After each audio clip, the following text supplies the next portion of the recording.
Hi friends, I'm out and about. It's kind of quiet right now. I thought I waited too long to get out. I just want you to know what I'm doing. And I am working out, and I don't do a lot because I have a disability. I didn't realize that I had it, so it's kind of new for me. I have to make sure that I'm really balanced. And so, I'm trying to figure out what that balance is exactly. I am making sure that I do fortify myself with quiet time. And that's really wonderful for me because I didn't used to do that as a witness. We're always busy, and we never really find time for ourselves. And that's kind of new. Sorry, it's hot right now. And I did do a workout. That is really important for me because I didn't used to. I used to work out, but I just don't think I just don't think that I was really doing it the proper way. So I feel like I'm doing it the proper way now. How am I fortifying myself spiritually? I do a lot of book learning. Now I'm doing a lot of reading and making sure that I am doing my own research, which is very different from what we are taught as Jehovah's Witnesses, right? You don't do your own research. You let them do it for you. I'm not doing that anymore. I'm actually doing it myself. And I noticed that it doesn't always make people feel comfortable, especially Christians, when you start asking questions, which is kind of interesting to me because I would think that they would be more open to the opportunity to give you clarification. So I'm quietly doing it on my own because I don't feel I could really ask anybody. And I really want to be able to find out for myself. So it's good.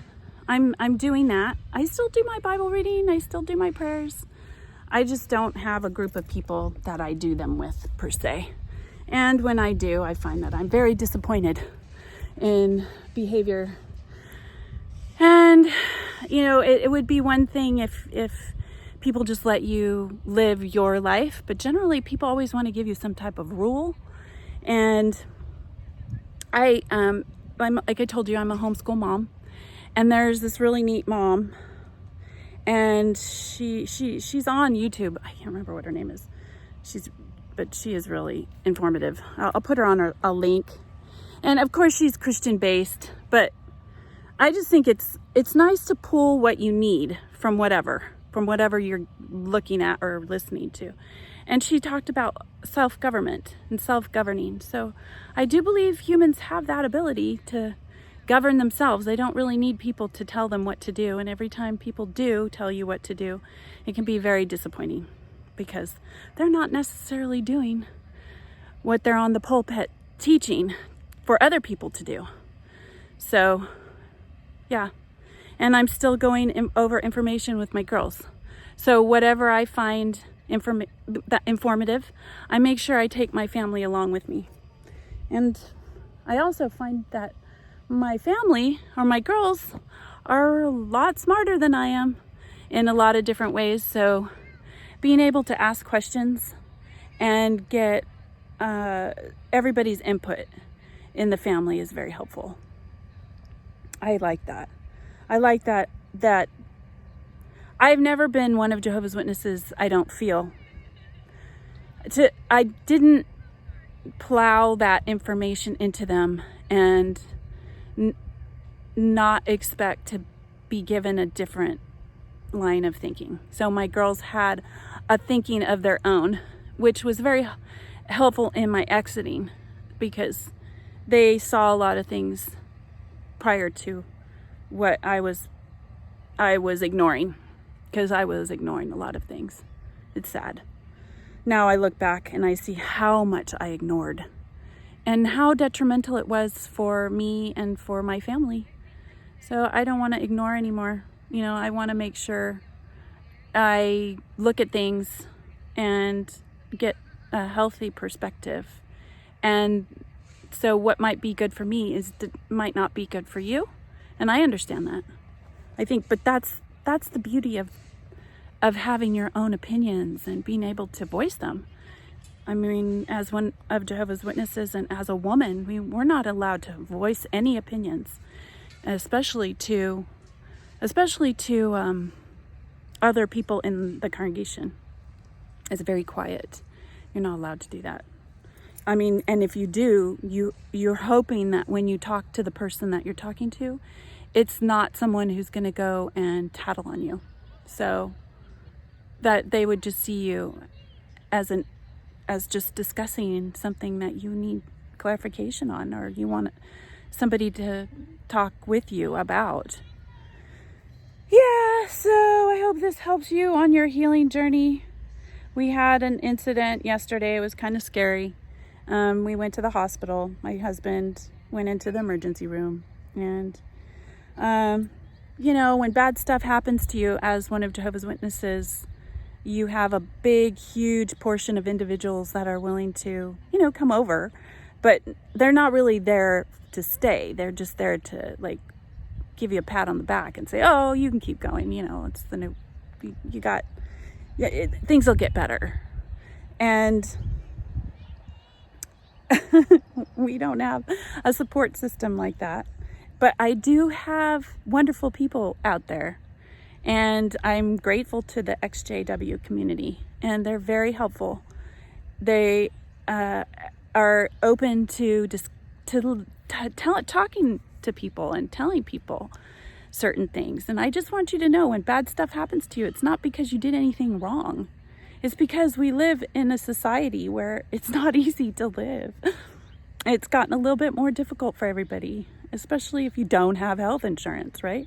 And I think Tessa had said she had lost or she didn't have health insurance. And I was like, God, I hope you have health insurance. She had COVID. And we don't have health insurance either. And not because of our fault of not trying to figure it out. It's very complicated in this part of the country to get health insurance if you are a sole proprietorship or a business owner, a small business owner. So my husband's been in his own business for 20 years. It's not easy. Ooh, it's hot out here. So, yeah. And oh boy, do I wish I lived in where Jonas lives, Goat Lake, right? Jeez. I think that is just amazing to have a country that actually cares for its people educationally and medically. That's just not here in America. No, everything is for profit, which is terrible for people who are in a middle class income.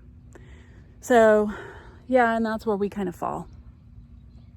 And we're not by any means wealthy, but we have a good, for now, right? For now, we're surviving.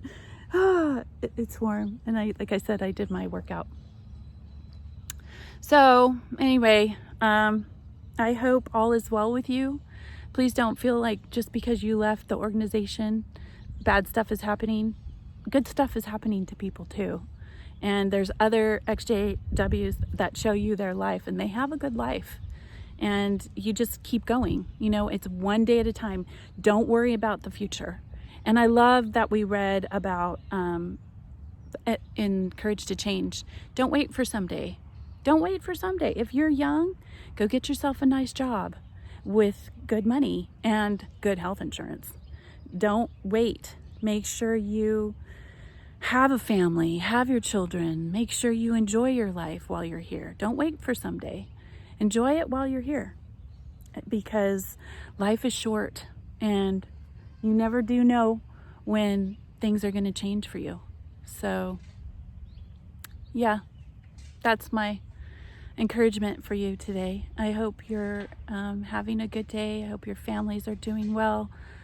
And I would hope that whatever you're going through, that you just don't look too far into the future. Just one day at a time, and we'll get through it. This too shall pass, is what my grandmother would say. This too shall pass. Have a good day. Follow your bliss and be good humans.